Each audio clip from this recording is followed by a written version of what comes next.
Day 5। अगर आप अभी भी सीरीज के साथ जुड़े हुए हैं तो समझ लीजिए आप सिर्फ पढ़ाई नहीं कर रहे हैं, आप अपनी कंसिस्टेंसी से कंपटीशन को क्वाइटली पीछे छोड़ रहे हैं। हेलो एवरीवन, आप देख रहे हैं हमारी 1000 क्वेश्चन सीरीज का डे 5। और सच कहूं तो आज का दिन सिर्फ क्वेश्चंस का नहीं है, ये डिसिप्लिन का प्रूफ है। क्योंकि शुरुआत करना आसान होता है, लेकिन लगातार 5 दिनों तक टिके रहना ये वही चीज है जो टॉपर्स को अलग बनाती है। तो चलिए बिना समय गवाए आज के इंपॉर्टेंट क्वेश्चंस के साथ अपने प्रिपरेशन को एक स्टेप और आगे बढ़ाते हैं। चलिए शुरुआत करते हैं प्रश्न नंबर 1 से। प्रश्न नंबर 1, मौर्य वंश का संस्थापक कौन था?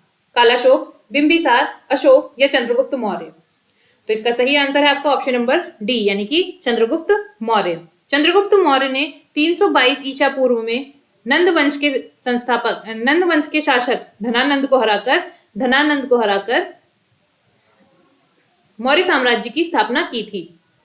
और इस स्थापना में या इस साम्राज्य की नींव रखने में इनके गुरु चाणक्य का बहुत बड़ा योगदान था। चाणक्य का बहुत बड़ा योगदान था। चलिए बढ़ते हैं अगले प्रश्न की ओर।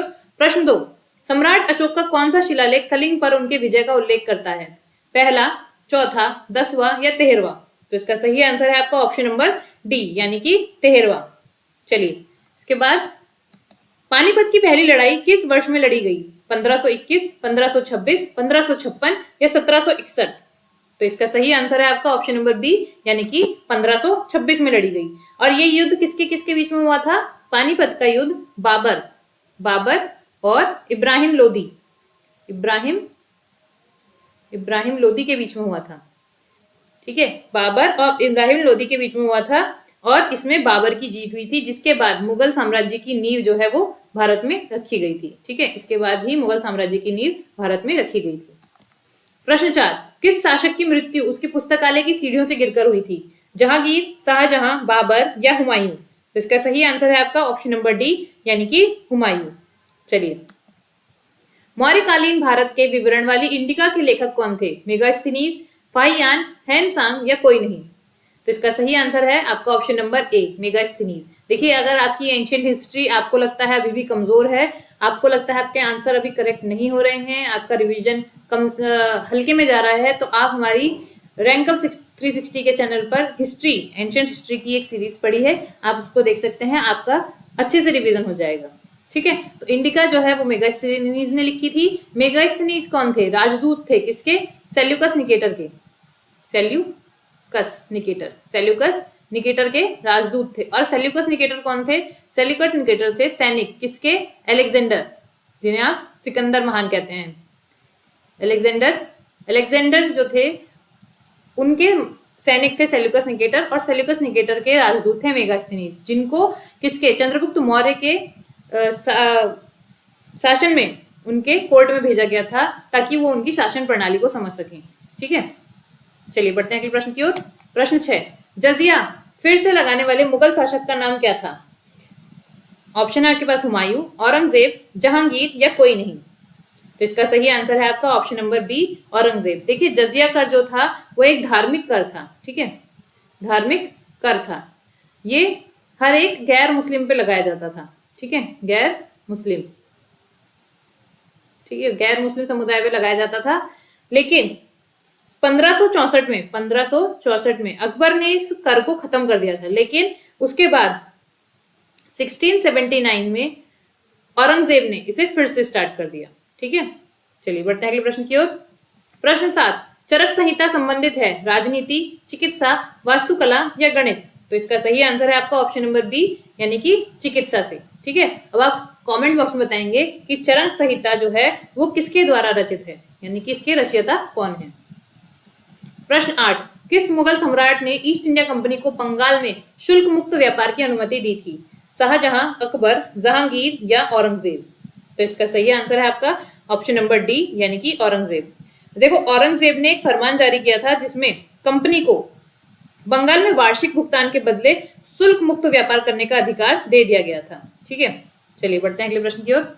प्रश्न 9, अशोक का सिंह चतुर्मुख स्तंभ शीर्ष डैश में एक स्तंभ पर था? कन्नौज, संभल, सारनाथ या गौतम बुद्ध नगर? तो इसका सही आंसर है आपका ऑप्शन नंबर सी, यानी कि सारनाथ। सारनाथ में ही जो है ये सिंह चतुर्मुख स्तंभ जो है स्थित है, और यही हमारा क्या है? नेशनल एम्बलम, यानी कि राष्ट्रीय प्रतीक भी है। तो याद रखना है, हमारा राष्ट्रीय प्रतीक क्या है? सिंह चतुर्मुख। सिंह चतुर्मुख राष्ट्रीय चिन्ह। चलिए प्रश्न 10, शेर शाह सूरी का वास्तविक नाम क्या था? बरीद, फैजल, फरीद या फारूक? तो इसका सही आंसर है आपका ऑप्शन नंबर सी यानी कि फरीद। प्रश्न 11, मोर सिंहासन जिसे मयूर सिंहासन भी कहा जाता है उसका निर्माण किसने करवाया था? तो शाहजहां ने, जहांगीर ने, अकबर ने या बहादुर शाह प्रथम ने? तो इसका सही आंसर है आपका ऑप्शन नंबर ए यानी कि शाहजहां। शाहजहां ने इस मयूर सिंहासन का निर्माण करवाया था जिसे तख्त ए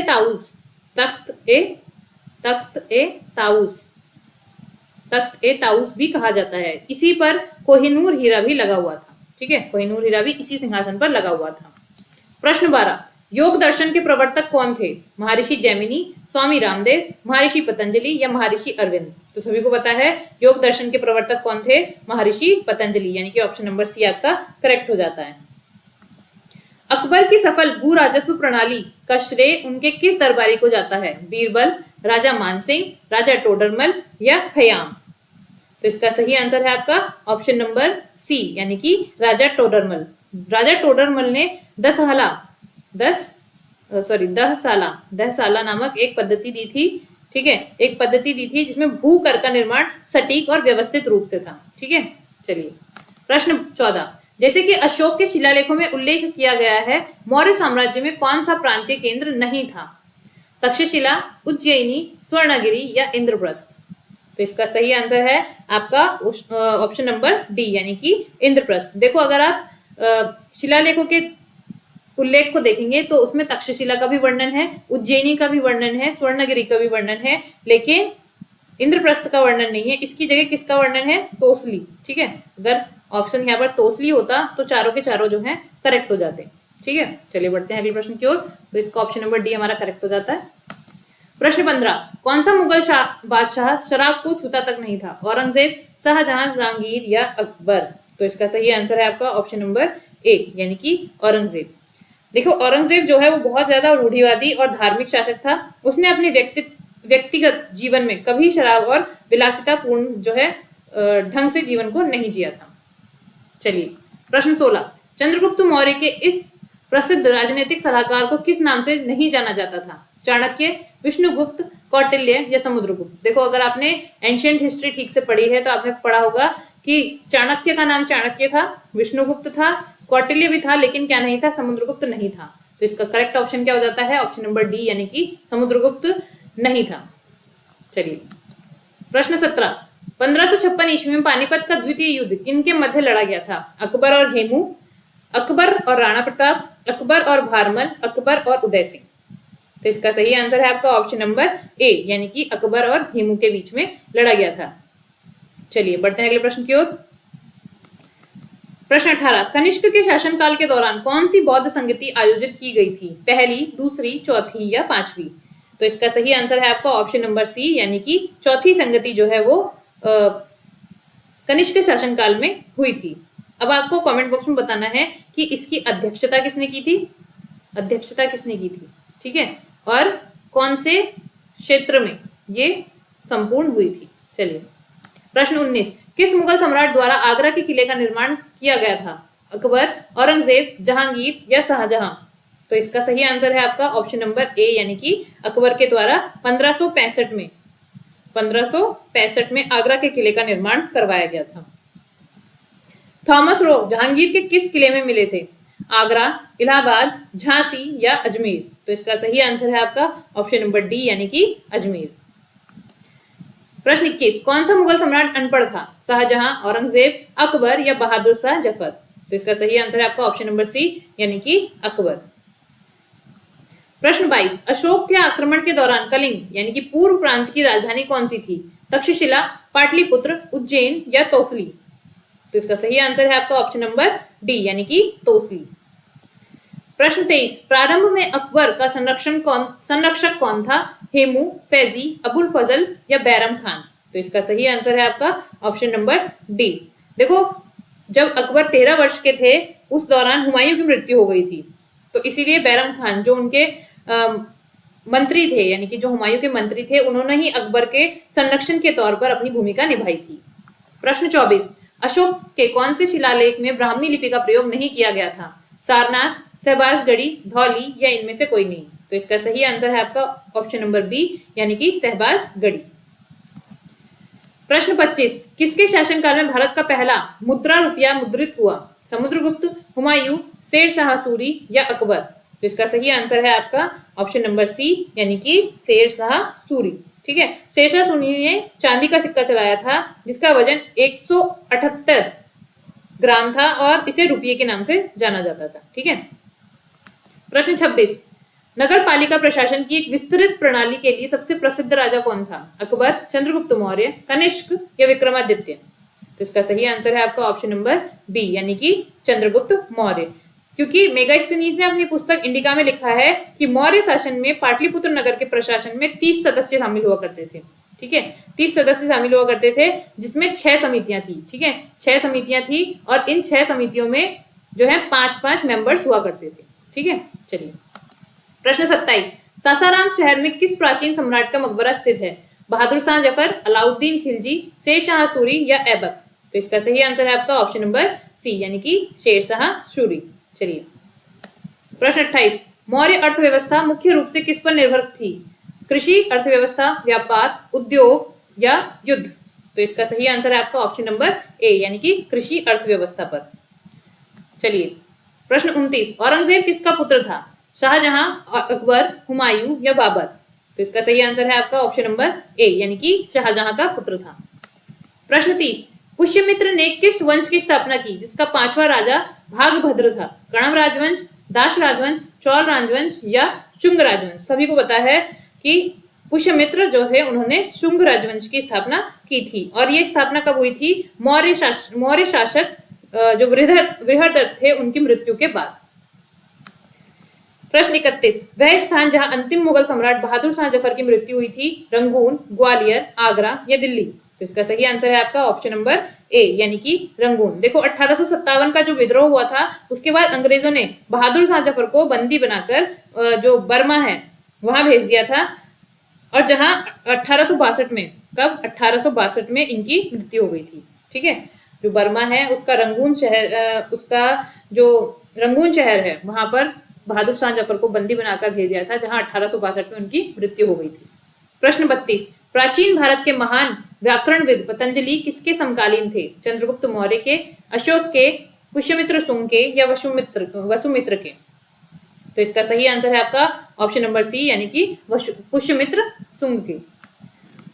प्रश्न 33, टोडरमल को निम्नलिखित में से किस नाम से जाना जाता था? खाने आजम, मुशरिफ ए दीवान, अजीउद्दीन या खाने खान? तो इसका सही आंसर है आपका ऑप्शन नंबर बी यानी कि मुशरिफ ए दीवान। ठीक है, मुशरिफ ए दीवान का मतलब होता है मुख्य वित्त अधिकारी। क्या होता है? मुख्य वित्त अधिकारी, मुख्य वित्त अधिकारी। ठीक है, चलिए प्रश्न 34, मौर्य काल का सर्वोत्तम प्रतिमान कौन सा है? स्तंभ, स्तूप, चैत्य या बारादरी? तो इसका सही आंसर है आपका ऑप्शन नंबर ए यानी कि स्तंभ। यानी कि मौर्य काल की सबसे ज्यादा जानकारी हमको उनके द्वारा जो स्तंभ निर्माण थे उससे बहुत ज्यादा जानकारी मौर्य काल की हमको मिलती है। प्रश्न 35, किस मुगल सम्राट ने राणा सांगा को खानवा की लड़ाई में हराया था? ऑप्शन है आपके पास बाबर, हुमायूं, अकबर या शाहजहां? तो इसका सही आंसर है आपका ऑप्शन नंबर ए यानी कि बाबर। बाबर ने 1527 में खानवा के युद्ध में राणा सांगा को हरा दिया था। प्रश्न 36, कनिष्क के शासनकाल के दौरान दरबारी चिकित्सक कौन था? सुश्रुत, कश्यप, चरक या पतंजलि? तो इसका सही आंसर है आपका ऑप्शन नंबर सी यानी कि चरक। प्रश्न 37, कुषाण मूलतः कहाँ के निवासी थे? मध्य एशिया, चीनी तुर्किस्तान, तिब्बत या ईरान? तो इसका सही आंसर है आपका ऑप्शन नंबर बी यानी कि चीनी तुर्किस्तान। प्रश्न 38, जलाउद्दीन मोहम्मद किस नाम से प्रसिद्ध हैं? अकबर, बाबर, शाहजहां या औरंगजेब? तो इसका सही आंसर है आपका ऑप्शन नंबर ए यानी कि अकबर। प्रश्न 39, संगमरमर एक पियत्राड्यूरा यानी कि पित्रादुरा किसके समय में लोकप्रिय हुआ? अकबर, शाहजहां, औरंगजेब या कोई नहीं? इसका सही आंसर है आपका ऑप्शन नंबर बी यानी कि शाहजहां। बृहद सांची स्तूप किस काल से संबंधित है? कुषाण काल से, गुप्त काल से, मौर्य काल से या हर्षवर्धन काल से?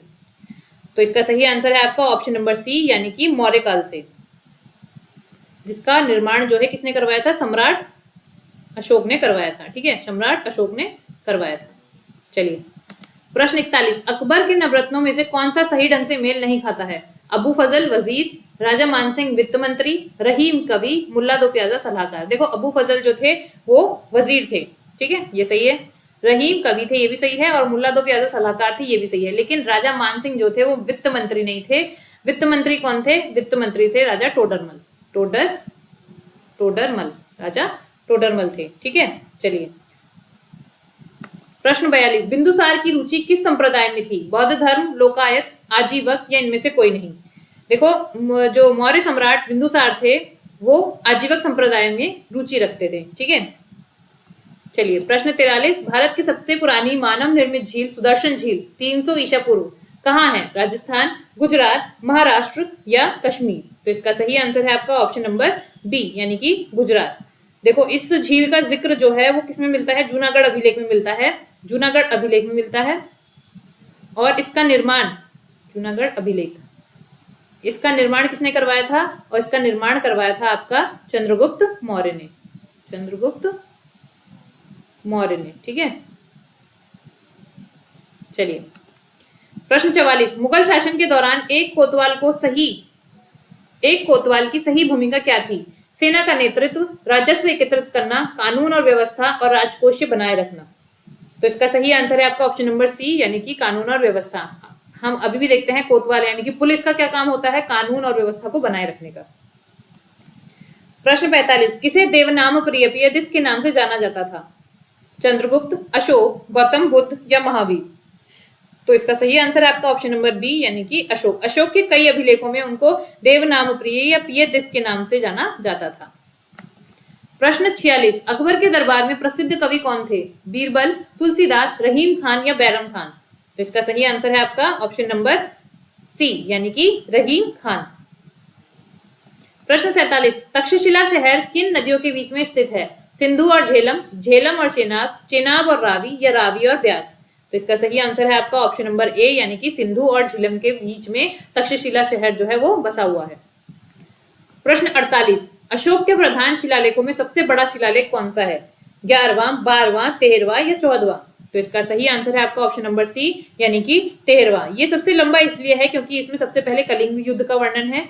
कलिंग युद्ध का वर्णन है और उसके बाद कलिंग युद्ध में जब सम्राट अशोक ने बहुत ज्यादा रक्तस्राव और बहुत ज्यादा विलाप देखा तो उनका हृदय परिवर्तन हुआ और हृदय परिवर्तन में उन्होंने बौद्ध धर्म को अपना लिया और कभी ना हिंसा करने की कसम खाई थी। ठीक है, चलिए प्रश्न 39, जब ईस्ट इंडिया कंपनी की स्थापना हुई तब भारत पर शासन था गुप्त सम्राट का, मौर्य सम्राट का, मुगल सम्राट का या शुंग सम्राट का? तो इसका सही आंसर है आपका ऑप्शन नंबर सी, यानी कि मुगल सम्राट का।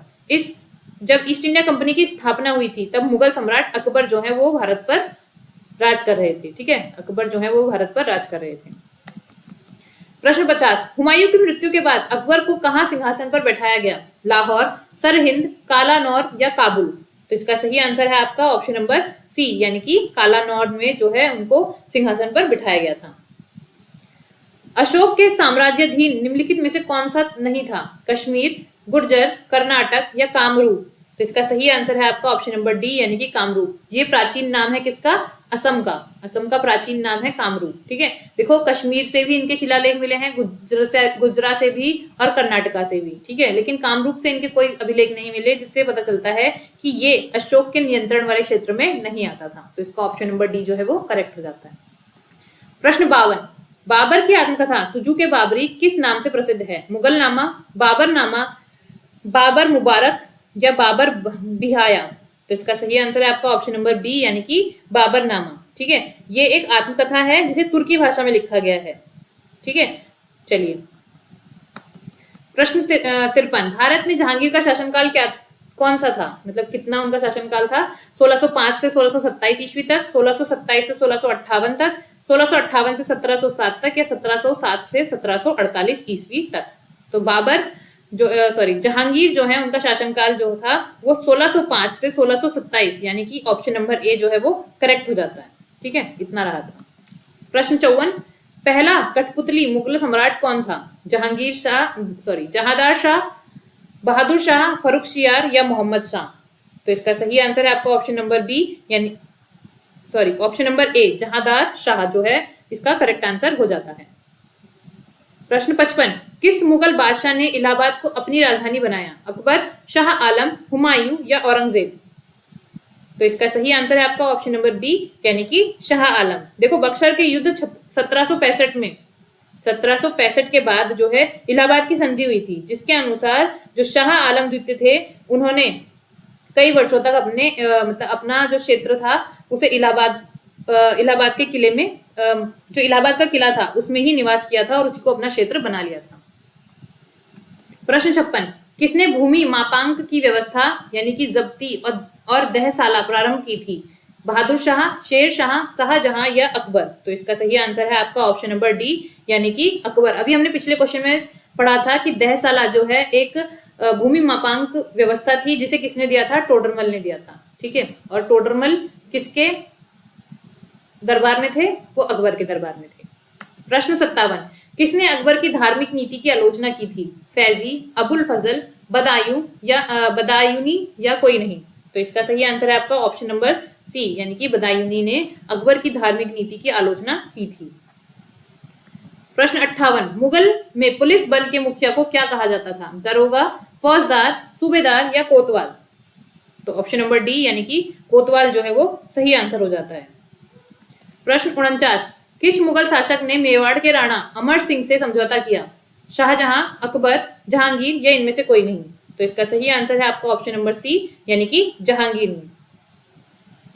प्रश्न 60, अकबर के प्रयाग का नाम बदलकर क्या रख दिया था? अकबर ने प्रयाग का नाम बदलकर क्या रख दिया था? यहाँ पर नहीं आएगा, ठीक है। फैजाबाद, इलाहाबाद, जलालपुर या अकबरपुर? तो इसका सही आंसर है आपका ऑप्शन नंबर बी, यानी कि इलाहाबाद रख दिया था। प्रश्न 61, हुमायूं की मृत्यु के बाद मुगल सिंहासन पर कौन बैठा? अकबर, कामरान, शेर शाह या बैरम खान?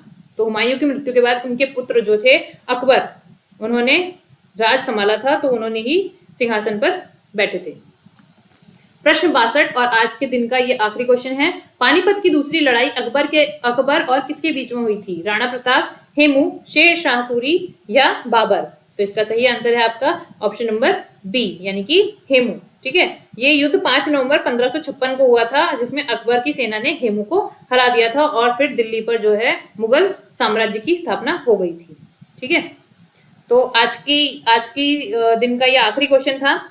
तो अपनी कंसिस्टेंसी को ऐसे ही बनाए रखिए और अपनी इस कंसिस्टेंसी के लिए अपने आप को क्रेडिट जरूर दें, क्योंकि अपने आप को क्रेडिट देना बहुत ज्यादा जरूरी होता है, क्योंकि कंसिस्टेंसी हमें अभी दिखाई नहीं दे रही है, हमको वो दिखाई देगी हमारे रिजल्ट में।